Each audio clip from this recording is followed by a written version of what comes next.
It's a double Torah portion. And so I'm going to try and connect a obscure ritual that we find in this week's Torah portion with a great maxim that we all know very well that is also found in this week's Torah portion. So the text goes like this. When the high priest finishes purging the shrine, the tent of meeting, and the altar, the live goat shall be brought forward. Aaron shall lay both his hands upon the head of the live goat and confess over it all the iniquities and transgressions of the Israelites, whatever their sins, putting them on the head of the goat, and it shall be sent off into the wilderness through a designated agent, an ish et. Thus the goat shall carry on it all their iniquities to an inaccessible region, and the goat shall be set free in the wilderness. So our Torah portion begins with a complicated ceremony of purification that is performed once a year by the high priest on Yom Kippur.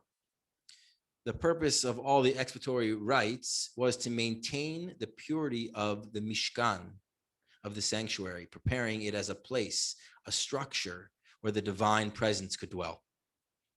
So for me, the Mishkan and the high priest are archetypes that can be found within each and every one of us. The detailed instructions of our weekly wisdom can be received as a clear reminder of the responsibility as high priests and high priestesses, us, to keep our inner hidden sanctuaries functioning. Tending to our inner Mishkan helps us access the infinite. Through the paradigm of our text, we can seek and meet God in the structure of our personal sanctuary, allowing a sacred presence to touch our lives in every moment.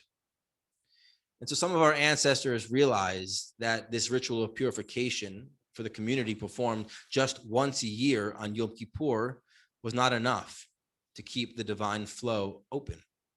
They instituted another celebration called Yom Kippur Katan, a little day of atonement, each month on a day just before the new moon.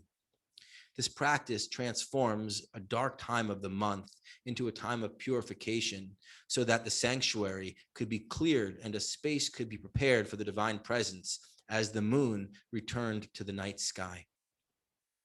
Panimiyut, the Hebrew word, which can mean inwardness or turning inward, is a practice of self-awareness, of reflection, and of seeking the infinite within.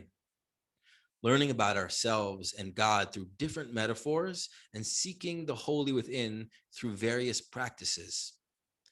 This can be once a year on Yom Kippur. This can be once a month, Yom Kippur Katan, or this can be a daily practice. Fine-tuning ourselves to be sacred vessels of justice, compassion, and humility. The Kabbalists, they call God Ein Sof, the infinite, reminding us that the essence, this energy that we name God, has no limits and is in everything and in every moment, from our dreams to our obstacles and beyond. The sacrificial system that we find in the Torah taps into this metaphor of a vertical connection to God through the structure of the Mishkan, of the sanctuary. But also found in our text this week is another path of connection. It's all about searching for God outside the structure of the sanctuary, masked in this ritual with these two goats. The text that we read at the beginning calls for the high priest to take one goat and sacrifice it for his sins. And the second one is sent out into the wilderness with all of our sins to a place called Azazel, carrying with it all of our past years' chetz, missing the marks. An ish iti or an isha itit, an appointed person, so we could read you or me, shepherds this goat into the wilderness, and it's not clear what happens to the goat. And we discussed this week that it's really not fair that the goat has to get sent out like this. And also we found that there are places that we can adopt a goat. So that might be a nice ritual practice for our community coming upon Yom Kippur. Not sacrificing a goat, not placing all of our sins on it, but taking care of one. But for now, What I notice in this ritual is this balance or this tension, depending on where we are in our journey, between structure and spontaneity. In Hebrew, these words are called keva and kavana, between the order of the sanctuary service and the wild of the wilderness where the ish iti and the goat goes. So Rabbi Jill Hammer teaches us that the high priest's journey is an inward journey into the structure of the tabernacle, and the goat's journey with the Ishiti is an outward journey outside of the structure into the wilderness. So I see our text as asking us to reflect on both of these paths in our own spiritual journey and to become aware of the structure within ourselves and the spontaneity within ourselves and to hear the voice of both. The journey of the high priest and the journey of the Ishiti with the goat, tabernacle and wilderness, both archetypes found within ourselves as well, right? We are once the high priest or high priestess maintaining the order of our sanctuary, and this ish iti, this isha iti, this designated person who is guiding our wild side to explore beyond. So I think about, how do we experience structure and spontaneity in our own prayer lives, in our own spiritual practice today? And what is the balance that you find them in your lives now? In cultivating both of these practices, we allow divinity to flow through us. Right? We become an open channel for God to come into our lives in both of these paths. And Rabbi Mordechai Kaplan reminds us that divinity is not in us, but through us. Holiness is to be found both within the sanctuary and in the wilderness.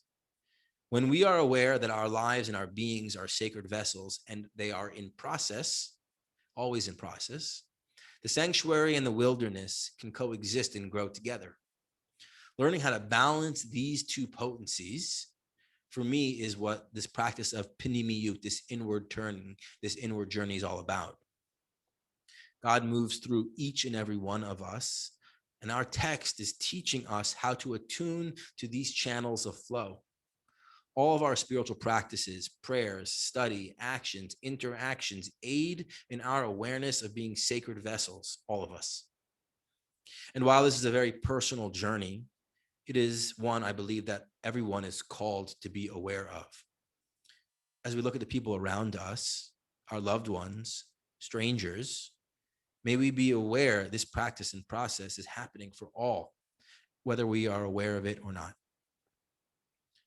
So with this in mind, this is why our Torah portion then moves to the final teaching, this final maxim, which I think we all know as the golden rule, though I know there's also a platinum rule, and I also know people don't like rules, but we find it here in our Torah portion this week. You shall not take vengeance or bear a grudge against your countrymen or women. Love your fellow, love the stranger as yourself. I am Yud-He Vav-He, the source of all life, interbeing.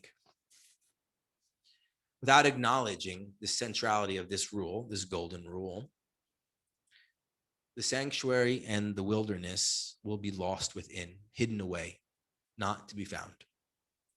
The reason given for this mitzvah of loving each and every person, the stranger and the people you know, this mitzvah, which is a commitment connection to the Creator, is because I am God, the source of all life, the mystery and the majesty of the universe. I am the divinity that flows through you. Love your fellow, your neighbor, your stranger as yourself. If you block this truth, the breath of all life cannot flow through you. If God cannot flow through you, the dance of the holy sanctuary and the sacred wilderness become null. The resilience of our structure and spontaneity rests on our ability to love. And while we are all beings of love and deserving of love, this manifests itself and is experienced in different ways for all of us. The dynamics of love calls upon us to look within and out with an empathy that is sensitive to our needs and how they might be different from someone else, and to move from this place. To be open channels of love, love for ourselves and others. When this channel is open, the sanctuary and the wilderness meet within us, and we become open vessels for God to enter us and for love to flow through us. Rabbi Jonathan Sacks teaches us, you know the heart of the stranger because you were once strangers in a strange land. If you are human, so is he. If he is less than human, so are you. You must fight the hatred in your heart, as I once fought the greatest rulers and the strongest empire in the ancient world on your behalf. I made you into the world's archetypal strangers so that you would fight for the rights of the strangers, for your own and those of others, wherever they are, whoever they are, whatever the color of their skin or the nature of their culture. Because though they are not in your image, says God, they are nonetheless in mine. There's only one reply strong enough to answer the question, why should I not hate the stranger? Because the stranger is me. So building our sanctuary, inviting in our wild side, is a holy practice, but only when adorned with love and care for others. It is only then that we can truly become aware of this miraculous journey that we are all on. This earth and this moment is our gift and a laboratory for this process. Walt Whitman in Leaves of Grass guides me into this place of wonder, helping keep my channels open. I do not doubt, but the majesty and beauty of the world is latent in any iota of the world. I do not doubt there are realizations I have no idea of waiting for me through time and through the universes, also upon this earth.